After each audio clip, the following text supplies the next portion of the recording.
Bonsoir tout le monde. Tout d'abord, je remercie l'IMED pour cette occasion pour parler de la révolution tunisienne et du mouvement de cyberactivisme. Et je vous remercie tous pour votre présence aujourd'hui là. Donc, mon intervention sera divisée en trois parties. Je parlerai de l'avant-révolution tunisienne au printemps arabe, donc le rôle du cyberactivisme pendant cette période-là. Je parlerai d'Internet et du rôle des réseaux sociaux au cours de la révolution et de la situation, finalement, de la situation et le rôle d'Internet après la révolution, ce qui s'est passé après. Donc, après s'être assuré de la fuite de Ben Ali, dans l'après-midi du 14 janvier 2011, le monde entier a commencé de parler d'une révolution Internet, une révolution Facebook, une révolution 2.0 et à mettre l'accent sur le rôle primordial des blogueurs et des cyberactivistes dans l'éviction d'un dictateur. L'effet domino qui s'est produit par la suite dans d'autres régions du monde arabe a consolidé cette théorie. Des articles, des livres, des programmes médiatiques ont largement parlé de cela. Durant des mois et des mois, on n'a fait ou presque décortiquer les réseaux sociaux et analyser leur rôle dans la réalisation des rêves des jeunes portant sur la rupture avec une gestion qui, durant des générations, les a marginalisés de l'action publique et qui a failli à sa mission de justice sociale. Mais s'agit-il vraiment d'une révolution Internet? Quelle est la part de vérité dans cette affirmation? Peut-on vraiment réduire les sacrifices des citoyens du monde arabe et de leurs mouvements politiques et sociaux en des actions virtuelles? Est-il juste de parler d'une victoire Internet?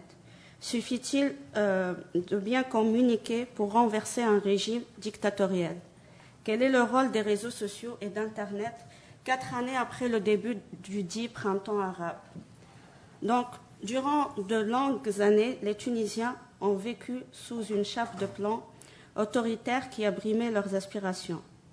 En effet, depuis l'indépendance en 1956, et jusqu'au jour de la fuite du despote de Ben Ali, les Tunisiens et les Tunisiennes n'ont connu que 2 présidents. Et ces 2 présidents n'ont quitté le pouvoir que forcés. Le premier suite à un coup d'État ourdi par son successeur. Et je parle là, bien sûr, de Habib Bourguiba, le premier président de la Tunisie. Et le second, dans les conditions que vous connaissez tous, fuyant lâchement la colère des jeunes qui ont défié ces forces de répression, ses sbires et l'omnipotence de son parti-État. Et bien sûr, je parle du dictateur Zine al-Abidine Ben Ali. Donc, au moment de l'embrasement des événements qui ont abouti au 14 janvier 2011, les Tunisiens vivaient non seulement dans une situation économique et sociale très difficile engendrée par la propagation des pratiques mafieuses, aggravée par la corruption et le népotisme, mais en plus, ils ne pouvaient même pas s'exprimer librement. Ils vivaient à la fois dans la peur et dans la misère. Il ne m'est pas permis ici de m'étaler sur les causes qui ont poussé les Tunisiens à se révolter et à occuper les rues pour renverser un régime. Toutefois, je me permettrai de signaler que ces causes pourraient être résumées par le slogan le plus scandé durant les journées glorieuses de décembre 2010 et de janvier 2011. Emploi, liberté et dignité. Mais je vais plutôt me concentrer sur les questions d'Internet, des réseaux sociaux, du rôle qu'ils ont effectivement joué à mon avis personnel et de leur rôle aujourd'hui. Il me paraît nécessaire de commencer par contextualiser les choses et de rappeler que le mouvement d'activisme sur Internet a commencé bien avant l'auto-immolation par le feu de Mohamed Bouazizi le 17 décembre 2010.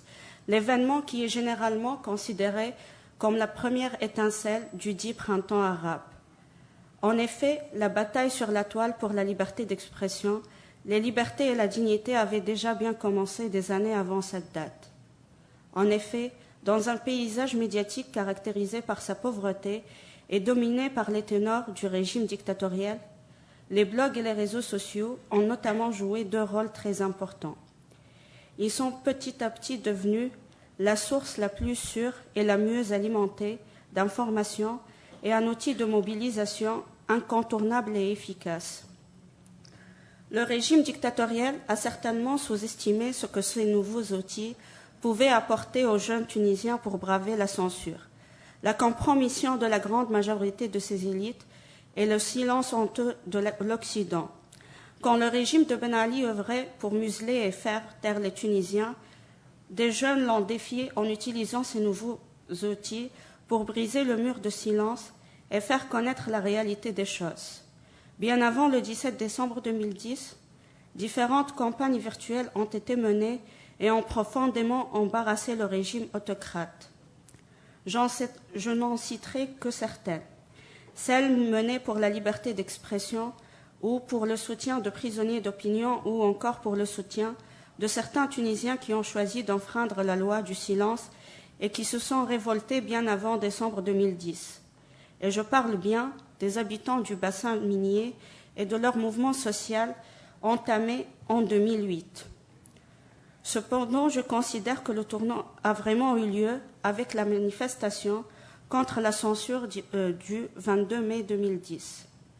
Cette manifestation a en effet balisé la voie à toutes les contestations, réouvert la rue ou les rues devant les contestataires et a vu les blogueurs tunisiens quitter leurs claviers et écrans et défier les autorités sur le terrain.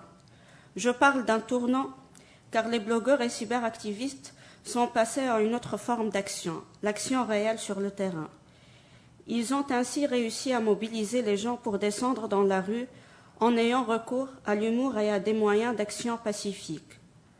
L'on pourrait donc dire ici que Internet a non seulement permis la diffusion de l'information réelle dans un contexte entièrement bloqué et où la liberté de parole n'avait pas lieu, mais a aussi servi de catalyseur et d'agent de mobilisation pour des actions concrètes.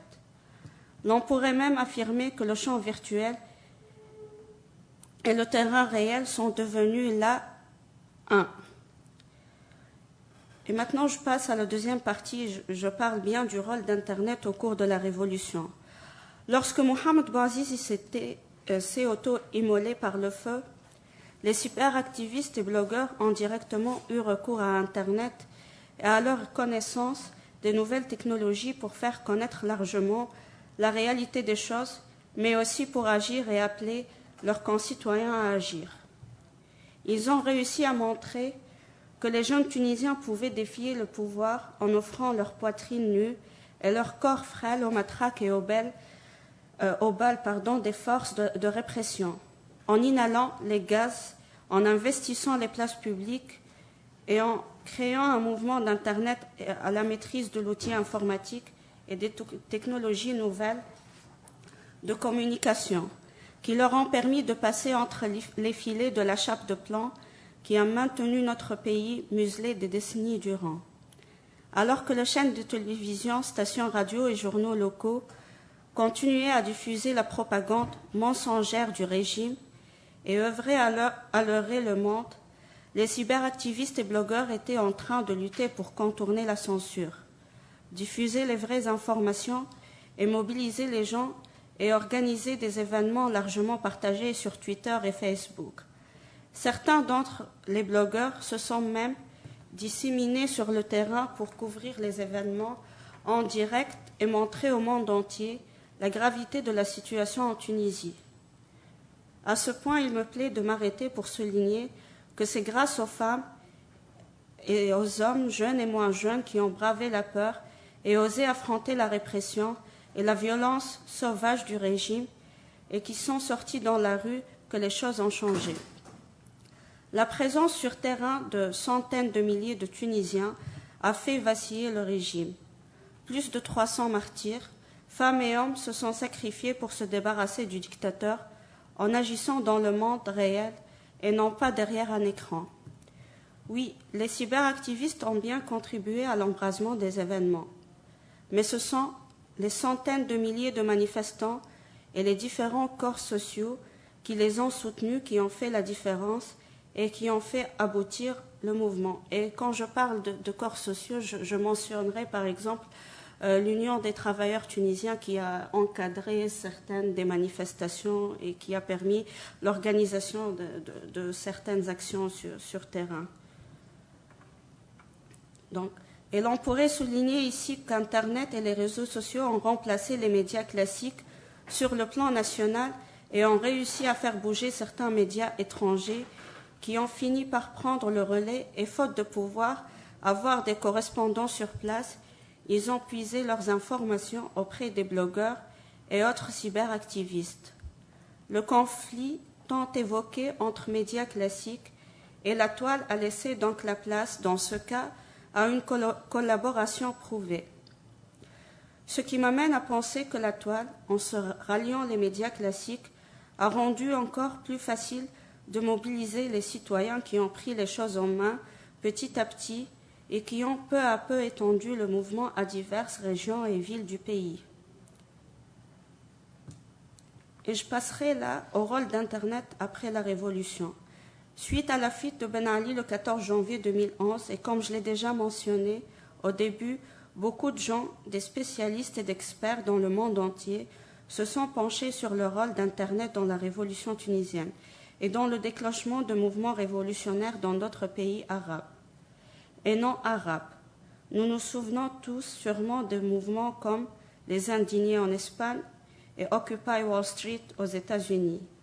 Et nous nous rappelons aussi que l'outil Internet en général et les réseaux sociaux en particulier ont été présentés comme l'outil unique qui a rendu possible ces mouvements de révolte. Les cyberactivistes et blogueurs ont été glorifiés et ont gagné en autorité.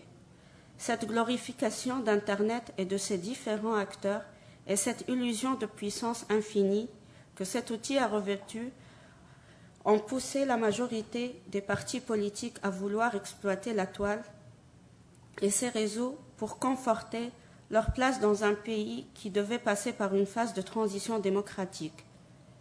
La majorité des partis politiques ont donc œuvré pour s'assurer une visibilité sur les réseaux sociaux.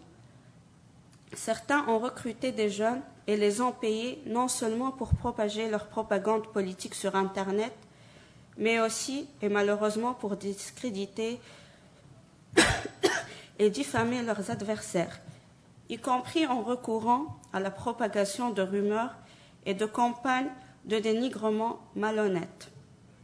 Certains partis politiques ont été jusqu'à fonder leur travail sur Internet et ont oublié le travail sur terrain. Le résultat en fut un échec total.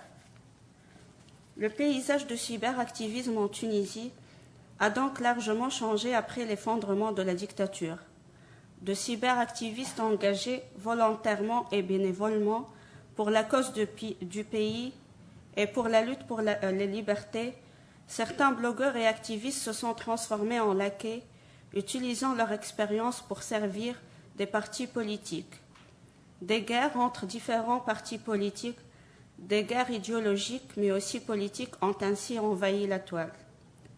À part cela, les Tunisiens en général ont surestimé le rôle des réseaux sociaux et ont oublié qu'il fallait toujours combiner l'action pratique et de terrain et l'action virtuelle, si l'on veut agir sur les choses et changer les situations. Aujourd'hui, beaucoup de gens croient que lutter pourrait se limiter à partager des événements ou des informations ou aimer des publications ou des statuts. C'est ainsi que l'on voit de plus en plus des événements et des actions initiées sur Facebook ou sur d'autres réseaux sociaux tourner au fiasco total, malgré le nombre souvent important des gens qui se déclarent les soutenir sur les réseaux sociaux. Car bien souvent, le soutien ne se transforme pas en action concrète et ne passe pas du domaine du virtuel au champ pratique. Plus grave est que des terroristes de tout acabit se sont mêlés à l'affaire et ont denté la toile à leur mauvaise guerre. Pour preuve, je me limiterai à citer la propagande obscurantiste et sanguinaire et les vidéos montrant les exploits de l'horreur qu'un groupe comme celui de l'État islamique a pris l'habitude de diffuser largement sur la toile. Il est vrai qu'on ne peut pas nier le rôle et l'impact qu'a eu Internet et les nouvelles technologies de l'information et de la communication dans le déroulement de ce qui est généralement nommé printemps arabe, et notamment dans la révolution tunisienne. Internet a effectivement permis une diffusion instantanée, large et sous forme d'images dans un pays où l'information était régentée, contrôlée et orientée par les seuls pouvoirs en place. Cela a dans une situation sociale, économique et politique qui s'y est prêtée, eu un grand impact et permis une mobilisation des plus larges et a rassemblé les citoyens et les citoyennes autour des mêmes slogans et les a de plus en plus soudés autour d'actions de contestation pacifique, de plus en plus houleuses et efficaces. Mais cette réalité ne doit pas nous faire oublier que ce sont les sacrifices des martyrs, blessés et autres victimes qui ont permis la victoire du 14 janvier.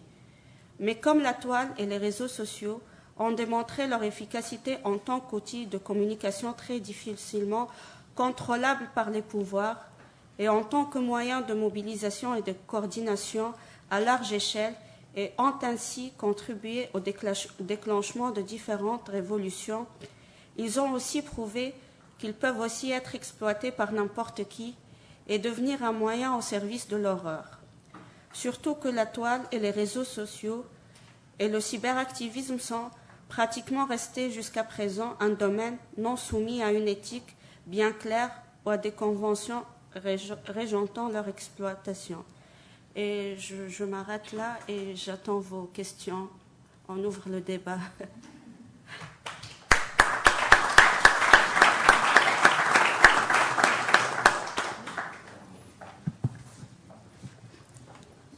Comencem, doncs, torn de paraules, turno de preguntes, por favor. Lourdes, endavant.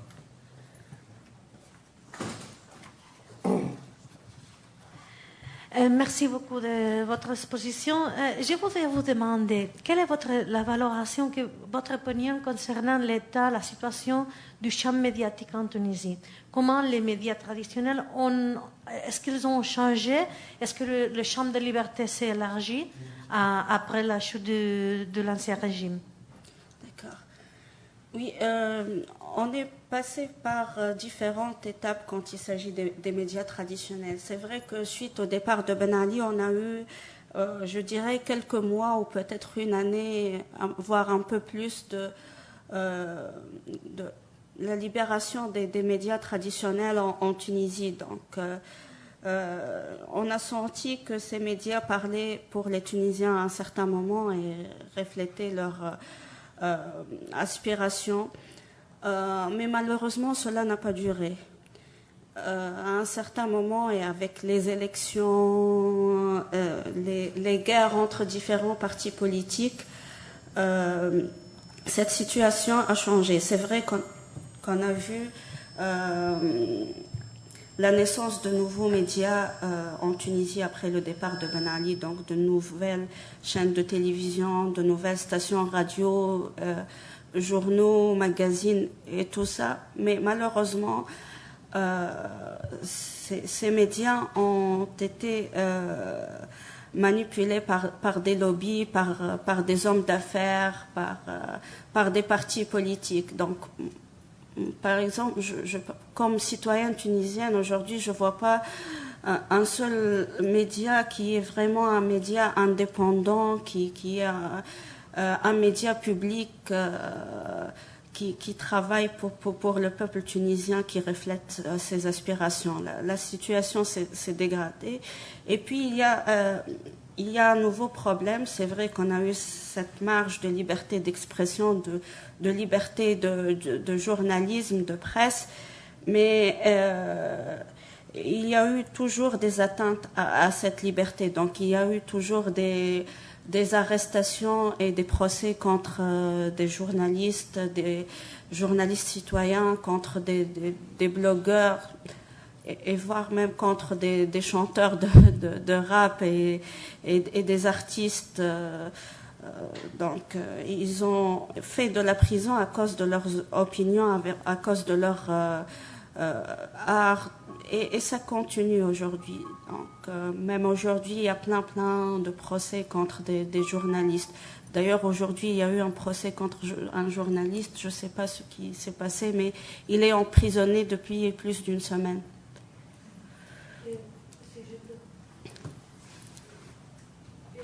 Est-ce qu'il y a eu une professionnalisation de blogueurs d'avant la Révolution?